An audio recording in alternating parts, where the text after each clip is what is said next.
കർത്താവിൻ്റെ അതിപരിശുദ്ധ നാമം വാഴ്ത്തപ്പെടുമാറാകട്ടെ. പെനി മിനിസിസിൻ്റെ സ്നേഹവും വന്ദനവും അറിയിച്ചു.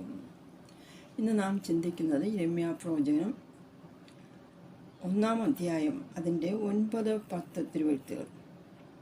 പിന്നെ യഹോവ കൈനീട്ടി എൻ്റെ വായെ തൊട്ടു. ഞാൻ എൻ്റെ വചനങ്ങളെ നിൻ്റെ വായിൽ തന്നിരിക്കുന്നു. നോക്കുക, നിർമൂലമാക്കുവാനും പൊളിപ്പാനും നശിപ്പിപ്പാനും ഇടിച്ചു കളവാനും പണിവാനും നടുവാനും വേണ്ടി ഞാൻ നിന്നെ ഇന്ന് ജാതികളുടെ മേലും രാജ്യങ്ങളുടെ മേലും ആക്കി വച്ചിരിക്കുന്നു എന്ന് യഹോവ എന്നോട് കൽപ്പിച്ചു. ഒരു നിമിഷം പ്രാർത്ഥിക്കാം. മഹാപരിശുദ്ധ ദൈവമേ, സ്വർഗസ്ഥനായ ഞങ്ങളുടെ പിതാവേ, തിരുവെഴുത്തുകളുടെ മർമ്മം അങ്ങ് വെളിപ്പെടുത്തിയാട്ടെ. തിരുനാമ മഹത്വപ്പെടുത്താട്ടെ. യേശു ക്രിസ്തുവിൻ്റെ തന്നെ നാമത്തിൽ തന്നെ ആമേൻ. ഹിൽക്കിയ പുരോഹിതൻ്റെ മകനായി ജനിച്ച യിരെമ്യാവ് ദൈവീയ നിയമപ്രകാരം പുരോഹിതൻ തന്നെയാണ്. അന്ന് യഹൂദ ഭരിച്ചിരുന്ന യോശിയാവിൻ്റെ രാജാവിൻ്റെ കാലഘട്ടത്തിൽ അദ്ദേഹത്തിൻ്റെ 13-ാം ആണ്ടിൽ ദൈവം യിരെമ്യാവിനോട് സംസാരിക്കുവാൻ തുടങ്ങി. യിരെമ്യാവ് തന്നെ അത് പറയുന്നുണ്ട്. 1:5 നിന്നെ ഉദരത്തിൽ ഉരുവാക്കിയതിന് മുമ്പ് ഞാൻ നിന്നെ അറിഞ്ഞു. നീ ഗർഭപാത്രത്തിൽ നിന്ന് പുറത്തു വന്നതിന് മുമ്പേ ഞാൻ നിന്നെ വിശുദ്ധീകരിച്ചു ജാതികൾക്ക് പ്രവാചകനായി നിയമിച്ചിരിക്കുന്നു. അതായത് ദൈവത്തിൻ്റെ പർപ്പസിലുള്ള യാതൊരു വ്യക്തിയും അത് അമ്മയുടെ ഗർഭത്തിൽ വെച്ച് തന്നെ ദൈവം അഭിഷേകം ചെയ്ത് വിശുദ്ധീകരിച്ച് പുറത്തു കൊണ്ടുവരുന്നതാണ്. അത് തന്നെയാണ് ഇവിടെയും പറഞ്ഞിരിക്കുന്നത്. നീ ഗർഭപാത്രത്തിൽ നിന്ന് പുറത്തു വന്നതിന് മുമ്പ് ജാതികൾക്ക് പ്രവാചകനായി അഭിഷേകം ചെയ്തു കർത്താവ് നിയോഗിച്ചാക്കിയിരിക്കുന്ന വ്യക്തിയാണ് പുറത്തു വന്നു. സകലത്തിൻ്റെ ഇന്നുകളെയും നാളുകളെ അറിയുന്ന ദൈവമാണ് നമ്മുടെ ദൈവം. അതായത് ഇന്നലെകളെയും ഇന്നുകളെയും നാളുകളെയും സൃഷ്ടിച്ച, കാലങ്ങളെയും സമയങ്ങളെയും സൃഷ്ടിച്ച, മുഴു പ്രപഞ്ചത്തെയും സൃഷ്ടിച്ച മഹാദൈവമാണ് സ്വർഗത്തിലെ ദൈവം. അപ്പോൾ വരുവാനുള്ള സംഭവങ്ങൾ അതും ജനത്തിന് വെളിപ്പെടുത്തി കൊടുക്കണം. അതും ഒരു പ്രവാചകനിലൂടെ അല്ലാതെ ദൈവം വെളിപ്പെടുത്തി കൊടുക്കുന്നില്ല. അപ്പോൾ പ്രവാചകൻ എന്ന് പറഞ്ഞാൽ ദൈവത്തോട് പ്രാർത്ഥിക്കുകയും ദൈവത്തിൻ്റെ ആലോചന സ്വീകരിച്ച് അത് ജനത്തിന് വെളിപ്പെടുത്തി കൊടുക്കുകയും ചെയ്തതാണ് അദ്ദേഹത്തിൻ്റെ ദൗത്യം. പ്രവാചകൻ്റെ ദൗത്യം ഒന്ന് ഭൂമിയിൽ നടക്കുന്ന, ഭൂതലത്തിൽ നടക്കുന്ന, മനുഷ്യൻ ചെയ്യുന്ന ഓരോ കാര്യങ്ങളും, ലോകത്തിൽ സംഭവിക്കുന്ന ഓരോ കാര്യങ്ങളും അത് ദൈവത്തിന് അറിയായ കൊണ്ടല്ല, ദൈവത്തോട് അത് പറയുകയും ദൈവത്തോട് പ്രാർത്ഥിക്കുകയും അതിൻ്റെ മറുപടി ദൈവത്തിങ്കൽ നിന്ന് അതിനൊരു പരിഹാരം, തിന്മയാണെങ്കിൽ അതിനൊരു പരിഹാരം ഉണ്ടാകേണ്ടതിന് ദൈവത്തോട് പ്രാർത്ഥിക്കുകയും ദൈവത്തിൻ്റെ ആലോചന കേൾക്കുകയും അത് ജനത്തിന് ബോധ്യപ്പെടുത്തി കൊടുക്കുന്ന ജോലിയാണ് പ്രവാചകൻ്റെ ഡ്യൂട്ടി. താൻ ബാലനാണെന്നും സംസാരിക്കാൻ അറിയില്ലെന്നും ആ യൗവനക്കാരൻ പറയുന്നുണ്ട്. ദൈവം തൻ്റെ പ്രവാചകന്മാരിൽ നിന്ന് കേൾക്കാൻ ഇഷ്ടപ്പെടുന്നതും ഇത് തന്നെയാണ്. അതായത് ദൈവത്തിൻ്റെ ശബ്ദം, ദൈവത്തിൻ്റെ ആലോചന, ദൈവത്തിൻ്റെ അരുളപ്പാട് ദൈവത്തിന് മാത്രമേ അറിയിക്കാൻ സാധിക്കത്തുള്ളൂ. അത് സ്വയത്തിൽ നിന്നോ ഉണ്ടാകത്തില്ല. ദൈവവചനം അറിഞ്ഞാലും ദൈവത്തിൻ്റെ ആലോചന, ദൈവം ഇഷ്ടപ്പെടുന്നത്, ലോകത്തിൽ സംഭവിക്കാൻ പോകുന്ന കാര്യങ്ങൾ, ഇതൊക്കെ ദൈവം അറിയിച്ചാൽ മാത്രമേ അറിയുന്നുള്ളൂ. ദൈവത്തെയും ദൈവത്തിൻ്റെ ഇഷ്ടത്തെയും അറിയുന്നത് ദൈവത്തിൻ്റെ ആത്മാവാണ്. അപ്പോൾ പരിശുദ്ധാത്മാഭിഷേകം പ്രാപിച്ച, പരിശുദ്ധാത്മാവും ആത്മബന്ധമുള്ള ദൈവത്തിൻ്റെ പ്രവാചകനോട് അറിയിക്കാതെ ദൈവം ഈ പ്രപഞ്ചത്തിൽ ഒരു കാര്യം ചെയ്യത്തില്ല. കാരണം നാം വസിക്കുന്ന ഈ ഭൂമി ദൈവത്തിൻ്റെതാണ്, ഭൂതലം ദൈവത്തിൻ്റെതാണ്, ഭൂനിവാസികൾ ദൈവത്തിൻ്റെതാണ്. ഇവിടെ എന്തു സംഭവിച്ചാലും ആ സംഭവിക്കുന്നതിന് മുമ്പ് ദൈവം തൻ്റെ പ്രവാചകന്മാർക്ക് വെളിപ്പെടുത്തി കൊടുക്കുന്നു. ദൈവം നീതിമാനും ന്യായാധിപതിയുമായതുകൊണ്ടാണ് അത് ചെയ്യുന്നത്. ദൈവം മനുഷ്യനെ ഏറ്റവും അധികം ഇഷ്ടപ്പെടുന്നു, മനുഷ്യനെ സ്നേഹിക്കുന്നു. അവനെ ഒരപ്പനെ പോലെ കർത്താവ് കരുതുന്നു. പലപ്പോഴും മനുഷ്യന് അത് അറിയുന്നില്ല, തിരിച്ചറിയുന്നില്ല. ദൈവമക്കൾ പോലും ഈ അപ്പൻ്റെ ഹൃദയത്തെ, ഈ ആത്മീയ പിതാവിൻ്റെ ഹൃദയത്തെ മനസ്സിലാക്കുന്നില്ല. പലപ്പോഴും സംശയവും അവിശ്വാസവും സ്വന്തം ഇച്ഛയും കാരണം സ്വന്തം ഇഷ്ടത്തിനൊത്തോണം പോകേണ്ടതിന് ആഗ്രഹിക്കുന്നത് നിമിത്തം ഈ അപ്പനുമായിട്ട് ചേർന്ന് വസിക്കാൻ പറ്റുന്നില്ല. അതുകൊണ്ടാണ് പലപ്പോഴും പല കാര്യങ്ങളും അവഗണിക്കുന്നത്, ദൈവത്തിൻ്റെ ഇഷ്ടത്തെ അവഗണിക്കുന്നതും ദൈവത്തിൻ്റെ ഇഷ്ടത്തെ ചെയ്യാൻ മടിക്കുന്നതും. ബാലനാണ്, തനിക്കൊന്നും അറിയില്ല എന്ന് ഒഴിഞ്ഞു മാറാൻ ശ്രമിച്ചുവെങ്കിലും യിരെമ്യാവിന് ഒഴിഞ്ഞു മാറാൻ പറ്റാത്ത അനുഭവമായിരുന്നു. കാരണം ഉദരത്തിൽ വെച്ച് തന്നെ ദൈവം വിശുദ്ധീകരിച്ച ജാതിയൊക്കെ പ്രവാചകനായി നിയമിച്ചതാണ്. അതുകൊണ്ട് തന്നെ കർത്താവ് പറയുന്നു, നീ ഞാൻ അയക്കുന്ന ഏവരുടെ അടുക്കൽ പോവുകയും ഞാൻ നിന്നോട് കൽപ്പിക്കുന്നതൊക്കെ സംസാരിക്കുകയാണ്. അപ്പോൾ കർത്താവ് അയക്കുന്ന ഇടങ്ങളിലൊക്കെ പോകണം. എന്താണോ കർത്താവ് കൽപ്പിക്കുന്നത് അത് മാത്രമേ സംസാരിക്കാവൂ. അതിനായി യഹോവയായ ദൈവം തൻ്റെ കരം നീട്ടി യിരെമ്യാവിൻ്റെ വായെ തൊട്ടു. ദൈവത്തിൻ്റെ വചനങ്ങളെ കർത്താവ് യിരെമ്യാവിൻ്റെ വായിൽ കൊടുത്തു. ഇവിടെ സ്വയം തനിക്ക് സംസാരിക്കാൻ കഴിയില്ല, തൻ്റെ പ്രായം ചെറുതാണ്, തനിക്കൊന്നും അറിയത്തില്ല, ഒരു പുരോഹിതൻ്റെ മകനായി ജനിച്ചു, യൗവന പ്രായത്തിലോട്ട് കടന്ന ആ പൈതലിനൊന്നും അറിയത്തില്ല എന്ന് സമ്മതിച്ച് അത് ദൈവം ആഗ്രഹിച്ച കാര്യമാണ്. അപ്പോൾ തന്നെ ഇങ്ങനെ ഈ പ്രായത്തിലുള്ള യൗവനക്കാരായ കുഞ്ഞുങ്ങൾ അവർ യൗവനത്തിൽ പ്രവേശിക്കുമ്പോൾ തന്നെ, കൗമാരപ്രായത്തിൽ പ്രവേശിക്കുമ്പോൾ തന്നെ അവർക്ക് ദൈവവുമായൊരു അടുപ്പം ഉണ്ടാകേണ്ടത് ആവശ്യമാണ്. ഇന്നത്തെ കാലഘട്ടത്തിൽ പിള്ളേർ സ്കൂളിലും കോളേജിലും ഒക്കെ പോകുമ്പോഴും മറ്റുള്ളവരുമായി മിങ്കിൾ ചെയ്യുമ്പോഴും ഈ പലരുടെയും സ്വഭാവം കണ്ടും കേട്ടും പലതും മോഹിക്കുന്ന, പലതിനെയും കൈവശപ്പെടുത്താൻ ആഗ്രഹിച്ച് അങ്ങനെ തെറ്റിപ്പോകുന്ന തലമുറയാണ് പലപ്പോഴും നമുക്ക് കാണാൻ കഴിയുന്നത്.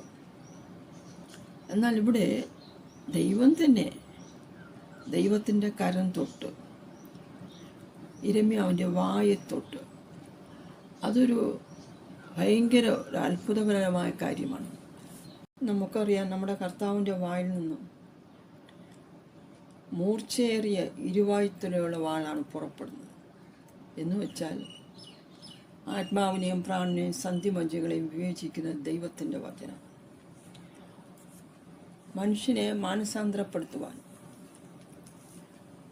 അവൻ്റെ തെറ്റുകളെ വെളിപ്പെടുത്തി കൊടുത്ത് അവൻ മനസ്സിലാക്കി കൊടുത്ത് പാപബോധം ഉണ്ടാക്കുന്ന ദൈവത്തിൻ്റെ ശബ്ദം. ആ ഇരുവായ്ത്തല ഉള്ള വാൾ പോലെ യിരെമ്യാവിൻ്റെ നാവിനെ ദൈവം അവിടെ ആക്കുക ചെയ്തത്.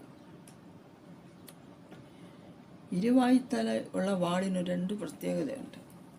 ദൈവം അരുളപ്പാട് അറിയിക്കുമ്പോൾ ആ അരുളപ്പാട് അത് ഉൾക്കൊണ്ട് അതനുസരിക്കുന്നവർക്ക് നന്മയ്ക്കായും, അതനുസരിച്ചില്ലെങ്കിൽ അത് തിന്മയ്ക്കായും ഭവിക്കും. അപ്പോൾ ദൈവത്തിൻ്റെ വചനം ദൈവത്തിൻ്റെ ഹിതപ്രകാരം അറിയിക്കുന്നില്ല എങ്കിൽ ആ വചനം തന്നെ, താൻ ഉപയോഗിക്കുന്ന വചനം ദൈവത്തിൻ്റെ ഇഷ്ടത്തിൻ്റെ പരിജ്ഞാനത്തിനെതിരായി പ്രവാചകൻ എന്തെങ്കിലും ഉപയോഗിക്കുന്നുണ്ടെങ്കിൽ അത് അദ്ദേഹത്തെയും വെട്ടും. അപ്പം അതുകൊണ്ട് ദൈവവചനം വളരെ സൂക്ഷ്മതയോടെ കൈകാര്യം ചെയ്യേണ്ടതാണ്. ദൈവം പറയുന്നതല്ലാതെ, ദൈവം കൽപ്പിക്കുന്നതല്ലാതെ ഒന്നും പറയാൻ പാടില്ല. ഇത് ശുശ്രൂഷകർ വളരെയധികം ശ്രദ്ധിക്കേണ്ടതും ദൈവത്തെ ഭയപ്പെടേണ്ടതുമായ ഒരു വലിയ വിഷയമാണ്. ദൈവത്തെ ഭയമില്ല എങ്കിൽ തോന്നിയതുപോലെയൊക്കെ പറയുകയും പ്രസംഗിക്കുകയും പ്രസ്താവിക്കുകയും ഒക്കെ ചെയ്യും. അത് ജനത്തിന് വിടുതലിന് കാരണമാകത്തില്ല. ജനത്തെ തിന്മയിൽ നിന്ന് തിന്മയിലേക്ക് നയിക്കുവാനേ അത് മുഖാന്തരം സാധിക്കുന്നുള്ളൂ. യഹോവയായ ദൈവം യിരെമ്യാവിൻ്റെ നാവിനെ തൊടുമ്പോൾ തന്നെ ആ നാവിനെ ആ ഇരുവായ്ത്തല പോലെയുള്ള വാളാക്കി മാറ്റുകയാണ് ചെയ്യുന്നത്. ദൈവത്തിൻ്റെ പ്രവൃത്തി ഇങ്ങനെയാണ്. ദൈവം, നമ്മൾ ബലഹീനരാണ്, നമുക്കൊന്നും അറിയില്ല, ഒന്ന് സമ്മതിച്ചു കൊടുത്താൽ മതി. ദൈവത്തിന് ഇഷ്ടം ചെയ്യാൻ നമ്മൾ സമ്മതിച്ചു കൊടുത്താൽ മാത്രം മതി. ബാക്കി കാര്യങ്ങളെല്ലാം നമ്മളിലൂടെ ദൈവം ചെയ്യും. യെശയ്യാവിൻ്റെ പ്രവചനത്തിൽ അവിടെ 49 1, 2 വചനം വായിക്കുമ്പോൾ, എൻ്റെ അമ്മയുടെ ഉദരത്തിൽ ഇരിക്കയിൽ തന്നെ എൻ്റെ പേർ പ്രസ്താവിച്ചിരിക്കുന്നു. അവൻ എൻ്റെ വായ മൂർച്ചയുള്ള വാൾ പോലെയാക്കി തൻ്റെ കൈയുടെ നിഴലിൽ എന്നെ ഒളിപ്പിച്ചു. അവ എന്നെ മിനുക്കി അമ്പാക്കി തൻ്റെ പൂണിയിൽ മറച്ചു വെച്ചു. ഇത് ക്രിസ്തുവിനെക്കുറിച്ചും കൂടെയുള്ള ഒരു പ്രവചനമാകുന്നു. യെശയ്യാവ് പറയുന്നുണ്ട്, തൻ്റെ വായ മൂർച്ചയുള്ള വാൾ പോലെയാക്കി അത് കർത്താവിൻ്റെ കൈയുടെ നിഴലിൽ ഒളിപ്പിച്ചിരിക്കുക. ഒരു പ്രവാചകൻ്റെ വായ് അത് മൂർച്ചയുള്ള വാൾ പോലെയാണ്.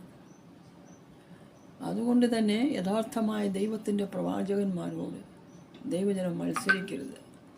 ജനം ദൈവത്തോട് നിരപ്പുറാവിക്കേണ്ടതിനും ദൈവത്തെ അനുസരിക്കേണ്ടതിനും ദൈവത്തിങ്കിൽ നിന്ന് വരുന്ന ആലോചനകൾ പ്രവാചകർ അറിയിക്കുമ്പോൾ അവരോട് മത്സരിക്കരുത്.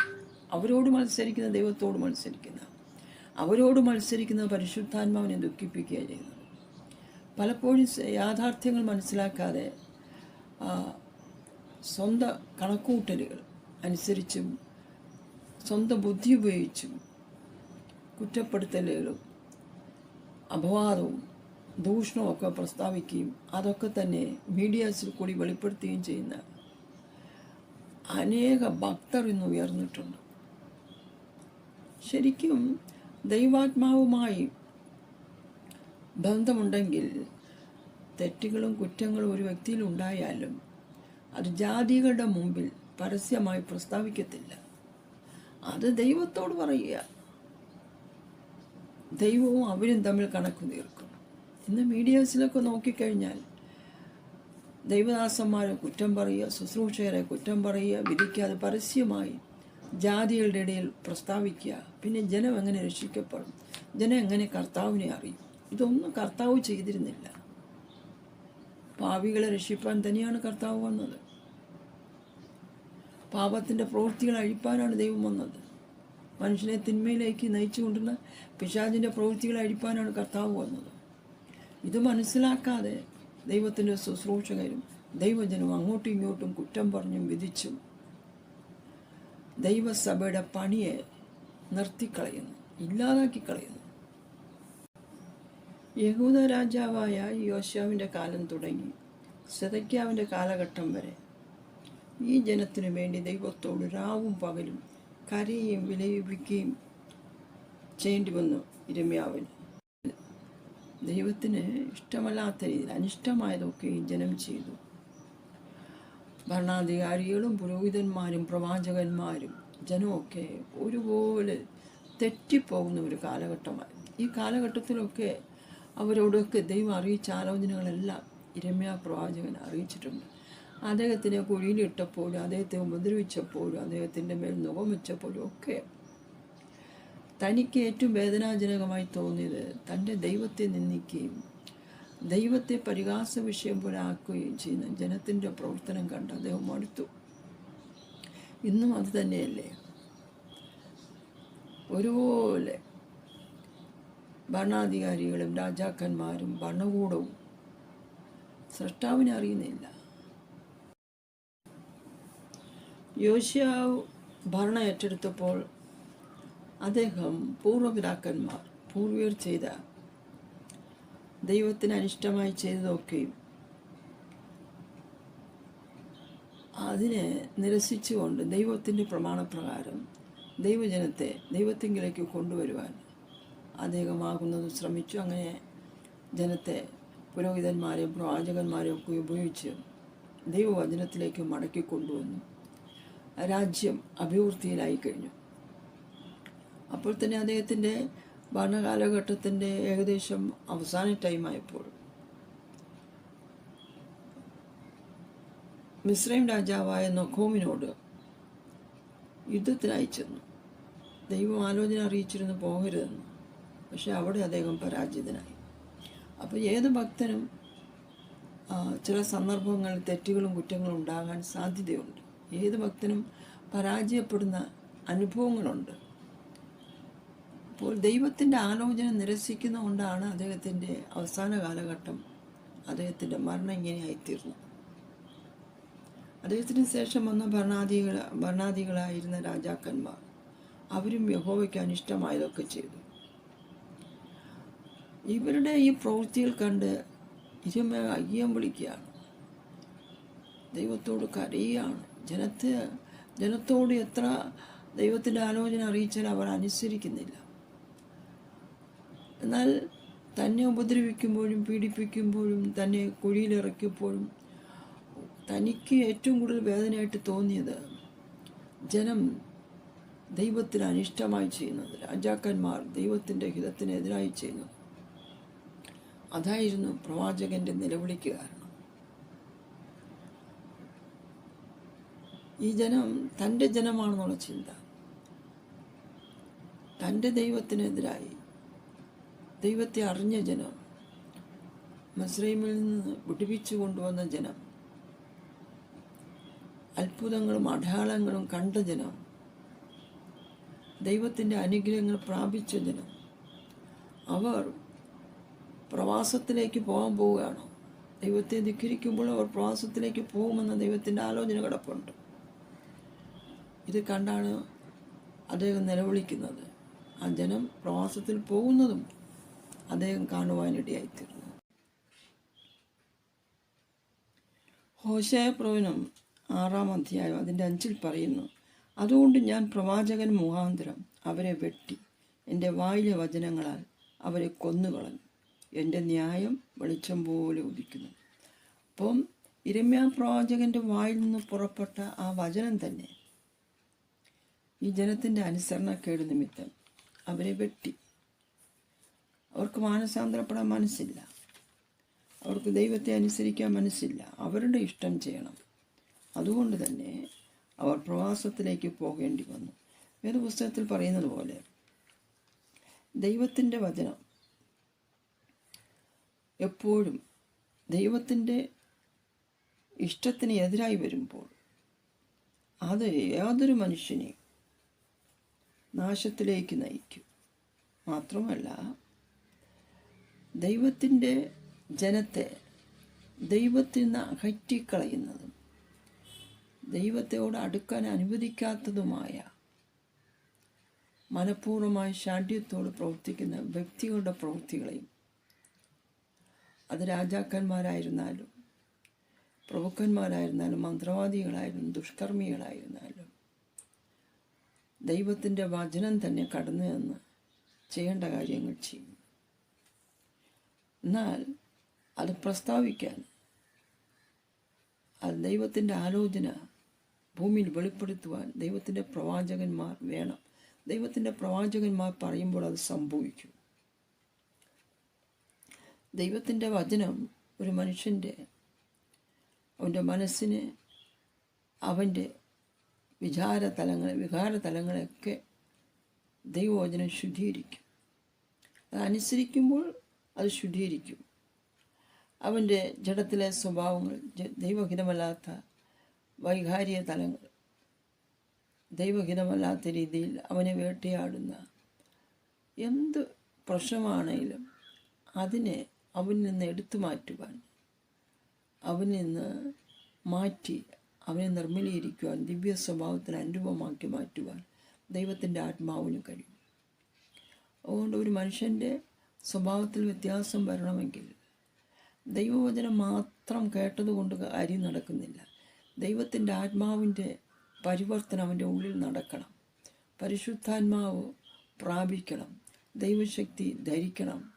അങ്ങനെ വ്യത്യാസം അവൻ്റെ ഹൃദയത്തിലും മനസ്സിലും ചിന്തയിലും വികാരതലങ്ങളിലുള്ള ദൈവഹിതമല്ലാത്ത അവനെ നാശത്തിലേക്ക് നയിക്കുന്ന സകല വികാരങ്ങളും, സകല ചിന്തകളും, സകല വാക്കുകളും പ്രവൃത്തികളും, വേട്ടയാടുന്ന സകല സ്വഭാവത്തെ നിർമൂലമാക്കുവാൻ നിർവീര്യമാക്കുവാൻ ദൈവത്തിന് കഴിയും, പരിശുദ്ധാത്മാവിന് കഴിയും.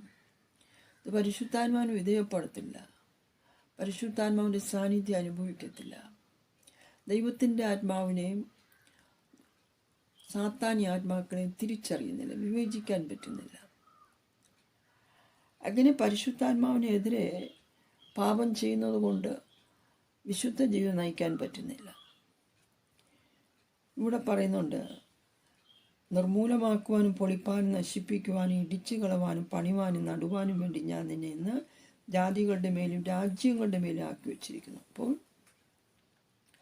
ഏത് രാജ്യമായിരുന്നാലും ഏത് ഭരണകൂടമായിരുന്നാലും ദൈവത്തിൻ്റെ ഇഷ്ടത്തിന് എതിരായി ദൈവം അനുവദിക്കാതെ സ്വയത്തിൽ നിന്നും,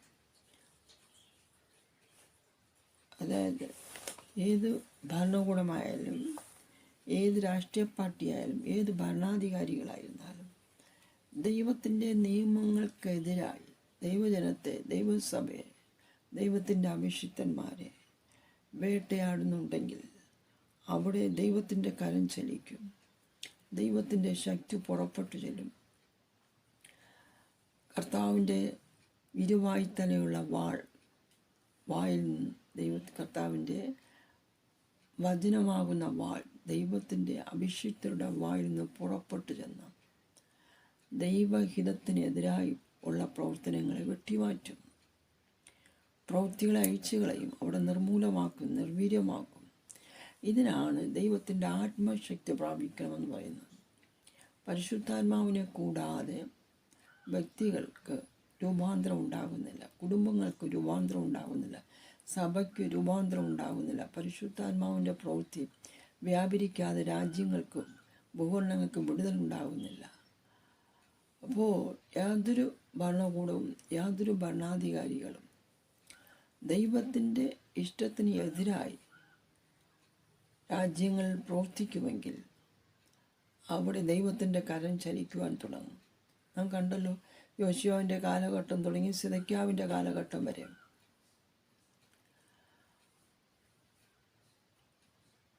പ്രവചിച്ച പ്രവാചകനായിരുന്നു യിരെമ്യാവ്.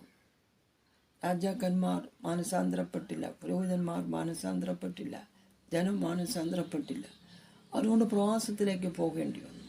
എങ്ങനെയുള്ള പ്രവാസത്തിലാണെങ്കിലും പോകേണ്ടി വരും.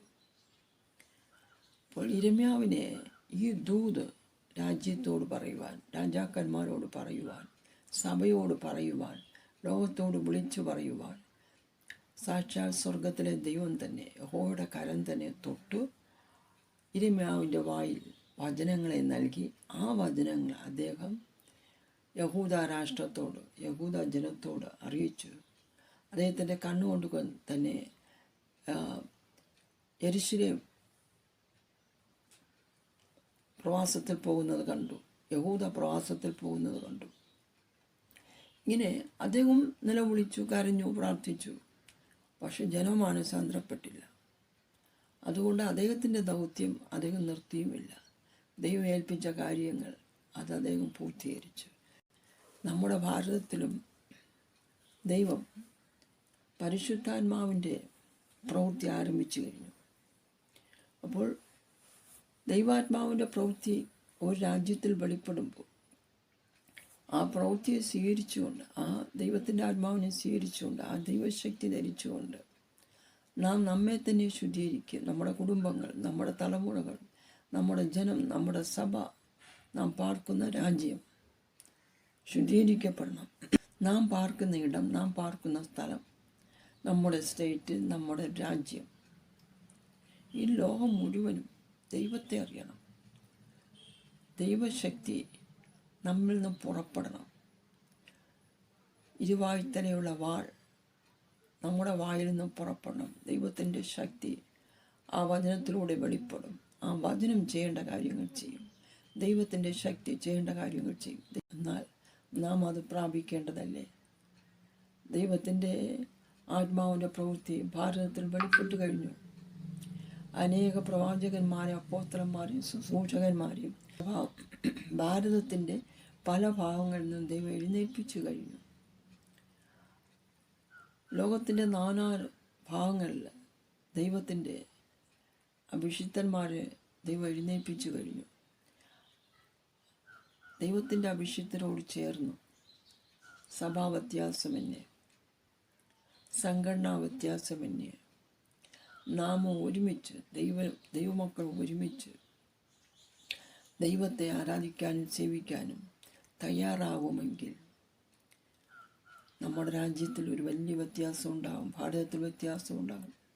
ഭൂലോകമെമ്പാടും വ്യത്യാസമുണ്ടാകും. കർത്താവായ യേശു പറഞ്ഞു, ഞാൻ എൻ്റെ സഭയെ പണിയും, പാതാള ഗോപുരങ്ങൾ അതിനെ ജയിക്കുകയില്ല. ദൈവത്തിൻ്റെ സഭ ദൈവം പണിയതിനെ ചെയ്യും. ദൈവത്തിൻ്റെ സഭയെ തോൽപ്പിക്കുവാനോ ദൈവജനത്തെ കീഴ്പ്പെടുത്തുവാനോ ഈ ലോകത്തിനോ പിശാചിനോ മരണത്തിനോ പാതാളത്തിനോ സാധ്യമല്ല. അങ്ങനെ സാധ്യമല്ല എന്ന് പൂർണ്ണമായും അനുഭവിച്ചറിയണമെങ്കിൽ ദൈവത്തിൻ്റെ ആത്മശക്തി നാം അനുഭവിച്ചറിയണം. പരിശുദ്ധാത്മാവ് നമ്മിൽ ആഴത്തിൽ പ്രവർത്തിക്കാൻ നാം അനുവദിക്കണം. പരിശുദ്ധാത്മാവിനെ ദുഃഖിപ്പിക്കരുത്. ദൈവത്തിൻ്റെ സാന്നിധ്യം നാം അനുഭവിക്കണം. യഹൂദ ഗോത്രത്തിലെ സമൂഹമായ കർത്താതി കർത്താവ്, രാജാതി രാജാവ്